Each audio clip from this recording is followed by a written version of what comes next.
नमस्कार बंधुरा पुअर किचेने आबारो सबाइके स्वागत। आशा करछि सबाई खूब भालो आछेन, आमिओ खूब भालो आछि। आजके बानाबो एकदम दोकानेर मतो पारफेक्ट दई बड़ा रेसिपि। एई रकम दई बड़ा जदि आपनारा बाड़ीतेई बानिये फेलते पारेन ताहले आर दोकान थेके किने खेते होबे ना। आमी एई दई बड़ार साथे दु रकम चाटनी आर भाजा मशला सबई आपनादेर बानिये देखाबो। प्रथमे আমি এখানে 150 গ্রাম বিউলির ডাল নিয়েছি আর এই বিউলির ডালটাকে সারা রাত ভিজিয়ে রেখেছিলাম আর এখন জলটা খুব ভালো করে ছেঁকে নিয়েছি। এবার মিক্সিং জারের মধ্যে বিউলির ডালটা দিয়ে দিচ্ছি, দিয়ে খুব ভালো করে বেটে নেব। আমি এখানে একটুকু জল দিইনি, জল না দিয়েই ডালটাকে খুব ভালো করে বেটে নিয়েছি। দেখুন বন্ধুরা, ডালটা এই রকম ঘনত্বের করেই বেটে নিতে হবে। এইবার এই ডাল বাটাটাকে একটা থালার মধ্যে ঢেলে নিচ্ছি। এই ডাল বাটাটাকে আপনাদের থালার মধ্যেই ঢালতে হবে। থালার মধ্যে ডালটাকে ঢেলে নিয়েছি। দেখুন বন্ধুরা, এইভাবে ডালটাকে ঘুরিয়ে ঘুরিয়ে ফেটাতে হবে।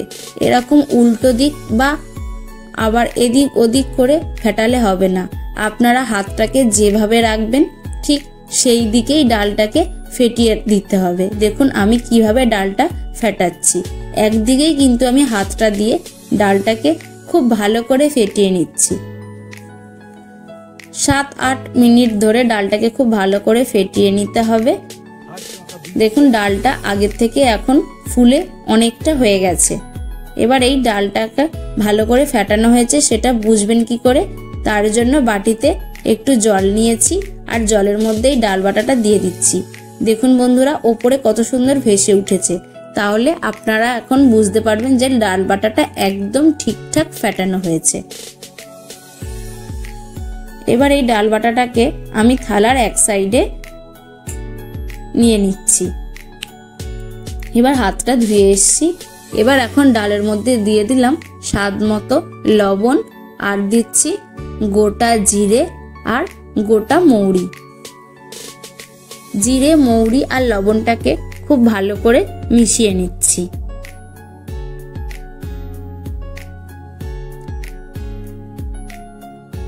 আমি যেভাবে দই বড়াটা বানিয়েছি আপনারাও বাড়িতে এইভাবেই বানাবেন। খেতে খুবই সুন্দর হয় আর দেখতেও হয়েছিল তেমনই সুন্দর। এবার কড়াইতে আমি তেল গরম করে নিচ্ছি। তেলটা খুব বেশি গরম করব না, একদম লো টু মিডিয়ামেই গরম করে নেব। এইভাবে বাটির মধ্যে জল নিয়ে হাতটাকে ডুবিয়ে ডালের বড়াগুলো এই রকম গোল গোল করে ভেজে নেব। খুব বেশি বড় করে বড়াগুলো ভাজবো না, এরকম ছোট ছোট আকারেই বড়াগুলোকে ভেজে নেব। 3-4টে বড়া আমি ভাজতে দিয়েছি। আবারও হাতটাকে জলের বাটিতে ডুবিয়ে নিয়ে বড়াগুলো ছেড়ে দেবো। এইভাবেই জলের বাটিতে হাত ডুবিয়ে ডুবিয়ে আপনাদের বড়াগুলো ভেজে নিতে হবে। খুব বেশি বড়া দেওয়া যাবে না, একটু ফাঁকা ফাঁকা রেখে আপনাদের এই ডালের বড়াগুলো ভেজে নিতে হবে। আর ওপর থেকে এই রকম তেল চামচ দিয়ে ছড়িয়ে দেবেন, দিয়ে বড়াগুলোকে খুব ভালো করে উল্টে পাল্টে দেবেন। খুব বেশি কালার করে ভাজতে হবে না, একটা দিক একটু হালকা কালার চলে এলেই অপর দিকটাও এইভাবে উল্টে ভেজে নেবেন। আর গ্যাসের ফ্লেমটা একদম মিডিয়াম টু লোতেই রাখবেন। তেলটাও খুব বেশি গরম করবেন না, একদম হালকা তেলটাকে গরম করে নিতে হবে। ডালের বড়াগুলো দেখুন বন্ধুরা খুব সুন্দর করে ভাজা হয়ে গেছে। খুব একটা বেশি আমি কালার করিনি, আপনারা দেখেই বুঝতে পাচ্ছেন। একদম এই রকম কালারের করেই ভেজে নিতে হবে। এবার এই ডালের বড়াগুলো আমি তুলে নিচ্ছি। আবারও সেম পদ্ধতিতে আমি ডালের বড়াগুলো ভেজে নিচ্ছি। একটা বাটিতে জল নিয়েছিলাম, সেই জলের মধ্যে হাতটাকে ডুবিয়ে ডালের বড়াগুলো এইভাবেই ভেজে তুলে নিচ্ছি। সব কটা বড়া এখানে ভাজা হয়ে গেছে। 150 গ্রাম ডালে দেখুন বন্ধুরা অনেকগুলোই বড়া হয়েছে। বড়াগুলো কত সুন্দর নরম হয়েছে দেখুন, আর ভেতরটাও কত সুন্দর ভাজা হয়েছে, একটুও কিন্তু কাঁচা নেই আর খুব নরম হয়েছে বড়াগুলো। এই বড়াগুলো আপনারা কন্টেনারে ভরে রেখে দিতে পারেন, অন্য সময় দইয়ের সঙ্গে মিশিয়ে খেতে পারবেন। এইবার একটা গামলির মধ্যে জল নিচ্ছি, বেশ অনেকটা পরিমাণেই জল নিতে হবে। আর এই জলের মধ্যে দিয়ে দিলাম সামান্য একটু লবণ আর ছোট চামচের 1.5 চামচ চিনি। লবণ আর চিনিটাকে খুব ভালো করে জলের সাথে মিশিয়ে নিতে হবে। আর এই ভেজে রাখা বড়াগুলো এই জলের মধ্যে এবার দিয়ে দেবো। সবকটা বড়া জলের মধ্যে দিয়ে খুব ভালো করে চামচ দিয়ে এইভাবে ডুবিয়ে দেব।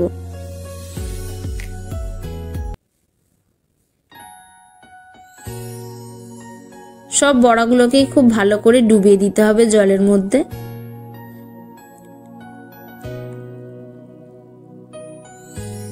এবার একটা কড়া নিয়েছি, কড়ার মধ্যে সামান্য একটু সাদা তেল দিয়েছি আর একদম অল্প কালো সর্ষে, মেথি আর জিরে একটু হালকা ভেজে নিচ্ছি। আর তার সাথে দিলাম একদম অল্প গ্রেট করা আদা। এই সবকটি উপকরণ একটু ভালো করে ভেজে নেব। আর দিয়ে দেব কয়েকটা কারি পাতা। কারি পাতাটাকেও আমি হালকা ভেজে নেব, খুব বেশি ভাজবো না, হালকা ভেজে নিয়েছি। এবার এই মশলার মধ্যে দেব সামান্য একটু জল, যাতে এই মশলাগুলো পুড়ে না যায়। এবার এই জলটা দিয়ে খুব ভালো করে নেড়ে চেড়ে এই সবকটি উপকরণ, যেই ডালের বড়াটা আমি ভিজিয়ে রেখেছিলাম, ওর মধ্যে দিয়ে দিলাম। দিয়ে খুন্তি দিয়ে খুব ভালো করে মিশিয়ে দিচ্ছি। এই সবকটি উপকরণ দেওয়ার ফলে এই ডালের বড়ার গন্ধটা খুবই সুন্দর আসবে। এবার এই ডালের বড়াটাকে আমি চাপা দিয়ে রেখে দিলাম। এবার বানাবো গ্রিন চাটনি। তার জন্য নিয়েছি ধনেপাতা, 3টে কাঁচা লঙ্কা, 1 টুকরো আদা আর 4টে রসুন, পাকা তেঁতুল। এবার এই সবকটি উপকরণ আমি মিক্সিং জারের মধ্যে দিয়ে দিচ্ছি। আর পাকা তেঁতুলের দানাটা এখানে ছাড়িয়ে রেখেছিলাম। এই সবকটি উপকরণ দিয়ে দিলাম। এবার দেব এমনি লবণ দিলাম, আর দিলাম বিট লবণ, আর দিচ্ছি চাট মশলা।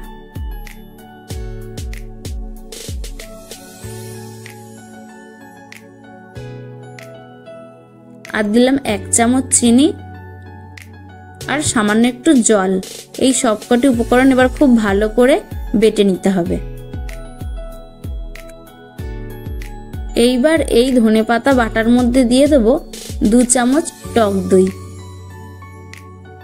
টক দইটাকে দিয়েও আবারও খুব ভালো করে বেটে নিতে হবে। এখন এই ধনেপাতার চাটনিটা একদম তৈরি হয়ে গেছে, তাই আমি একটা বাটিতে ঢেলে নিলাম।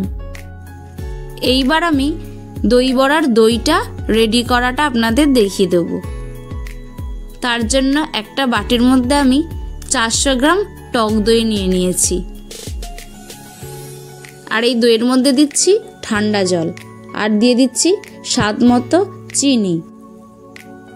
দিয়ে খুব ভালো করে দইটাকে আমি ফেটিয়ে নেব। আপনারা কতটা মিষ্টি খেতে চান সেই বুঝে আপনারা চিনিটা এখানে দিয়ে নেবেন।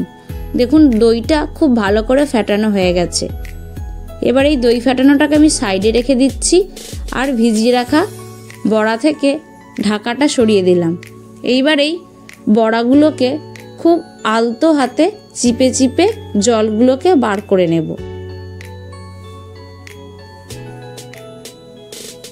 আর বড়াগুলো এবার আমি এই দইয়ের মধ্যে দিয়ে দেব। এইভাবেই সবকটার বড়া আমি বড়া থেকে জলগুলো খুব ভালো করে চিপে নিয়ে দইয়ের মধ্যে দিয়ে দিয়েছি। আর একটা চামচ দিয়ে বড়াগুলোকে দইয়ের ভেতরে খুব ভালো করে ডুবিয়ে দিচ্ছি। আরও কটা বড়া রয়ে গেছে, সেই বড়াগুলোকেও আমি এই ওপর থেকে দিয়ে দেবো আর দইয়ের সাথে খুব ভালো করে ডুবিয়ে দেব।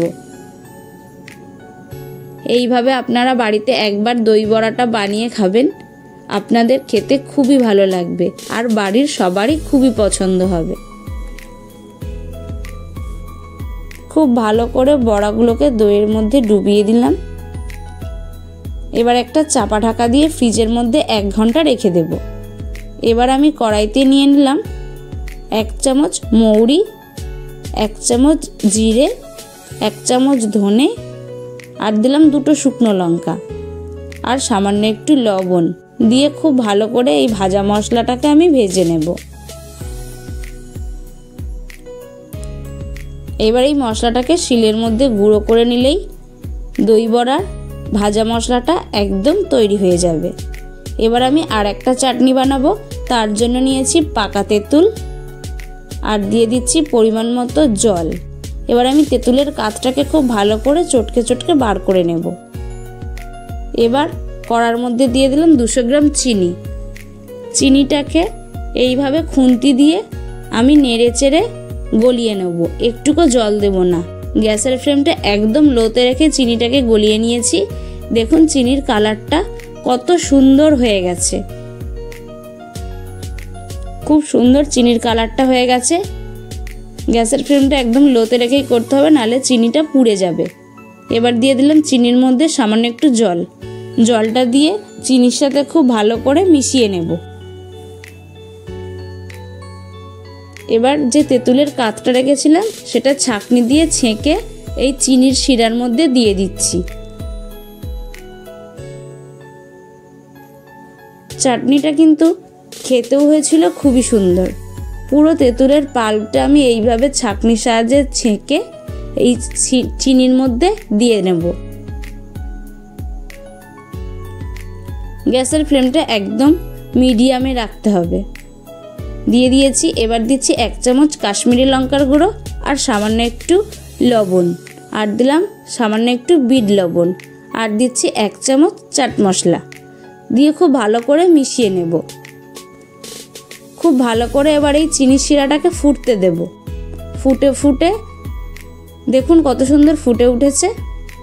ফুটে ফুটে যখন কমে আসবে তখন আমরা এই চিনির শিরাটাকে নাবিয়ে নেব।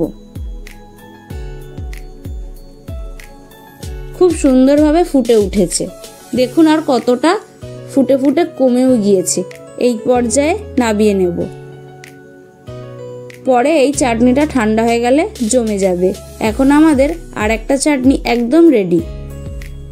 এইবার আমি দই বড়াটাকে ফ্রিজ থেকে বার করে নিয়েছি 1 ঘন্টা পরে। এবার একটা বাটিতে আমি সাজিয়ে নিচ্ছি।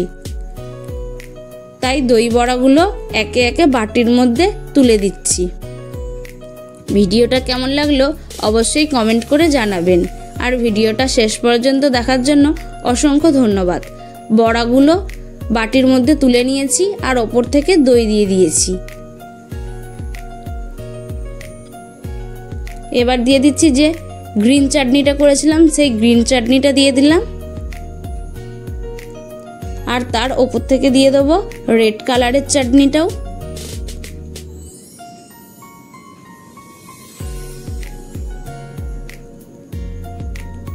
কি একদম লাগছে তো দোকানের মতোই। দেখলেন তো বাড়িতেই কত সহজে দই বড়াটা বানানো যায়। এবার দিয়ে দেবো ওপর থেকে বিট লবণ, আর দিয়ে দিচ্ছি যেই ভাজা মশলাটা বানিয়েছিলাম সেই ভাজা মশলাটা এই ওপর থেকে এইভাবেই একটু দিয়ে নেব।